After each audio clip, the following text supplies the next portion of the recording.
কোটা সংস্কার আন্দোলনে গণহত্যাকে মানবতা বিরোধী অপরাধ হিসেবে বিচার করা উচিত বলে মনে করেন সুশাসনের জন্য নাগরিক সুজন। এ সময় বক্তারা বলেন, অর্থ লুটপাটকারীদের বিচারের পাশাপাশি দীর্ঘমেয়াদী রাষ্ট্র কাঠামোর সংস্কারে প্রয়োজন রাজনৈতিক সমঝোতা।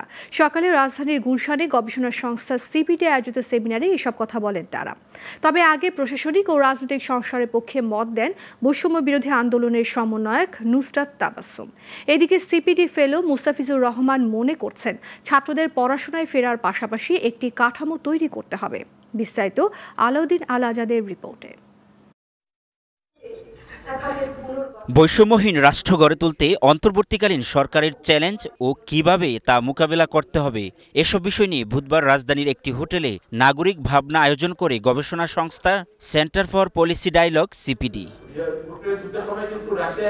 শুরুতেই বৈষম্যহীন রাষ্ট্র গড়ে তুলতে প্রয়োজন সরকারি চাকরিজীবীদের বেতন কমিয়ে দেওয়ার পক্ষে যুক্তি দেন বেসরকারি খাতের উদ্যোক্তারা, আর বাজারে সিন্ডিকেট ভাঙার পক্ষে কথা বলেন সাধারণ শিক্ষার্থীরা।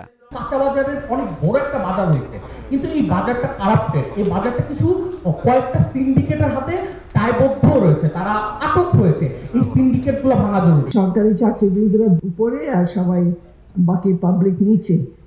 আমাদের সময় কিন্তু এটা ছিল না।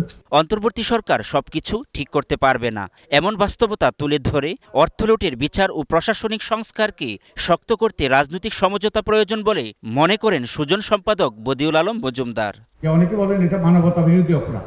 এই মানবতা বিরোধী অপরাধের বিচার হওয়া দরকার এবং বিভিন্নভাবে তাদেরকে নিপীড়ন নির্যাতন করেছে, তো এইগুলো অনেকগুলো ফৌজদারি অপরাধ, এরও বিচার হওয়া দরকার। এ সময় দেশের গোয়েন্দা বিভাগের দুর্নীতি, রাষ্ট্রীয় গুম খুনের বিচারের দাবি জানিয়ে বৈষম্য বিরোধী আন্দোলনের সমন্বয়ক নুসরাত তাবাসসুমের পরামর্শ, আগে আইন শৃঙ্খলার পুনর্বিন্যাস পুনর্গঠন করে নজর দিতে হবে অর্থনৈতিক ভাবমূর্তির দিকে। আমার মনে হয় ল এনফোর্সমেন্টের মধ্যে এই বিষয়গুলো আনা উচিত। রাষ্ট্রীয় খুন, রাষ্ট্রীয় গুম, রাষ্ট্রীয় অপরাধের বিচার হওয়া উচিত অবশ্যই, এবং অবশ্যই তদন্ত। নাগরিক ভাবনায় বিচারহীনতার সংস্কৃতি থেকে বের হওয়ার সঙ্গে সঙ্গে শিক্ষাক্ষেত্রে দুর্নীতি খুঁজে বের করার দাবি জানান তত্ত্বাবধায়ক সরকারের সাবেক উপদেষ্টা রাশেদা কে চৌধুরী। আর ব্যাংকিং খাতের ব্যাপক পরিবর্তন চান ব্যাংক কর্মকর্তারা।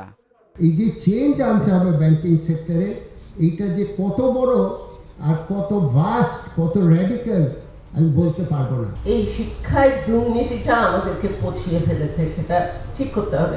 এ সময় সিপিডি ফেলো মুস্তাফিজুর রহমান বলেন, অনেক কমিশন আছে, কিন্তু তার প্রায়োগিক দিকটাকে শক্তিশালী করতে হবে। একই সাথে শিক্ষার্থীদের পড়াশোনায় ফিরলেই হবে না, একটি কাঠামো তৈরির আহ্বানও জানান তিনি।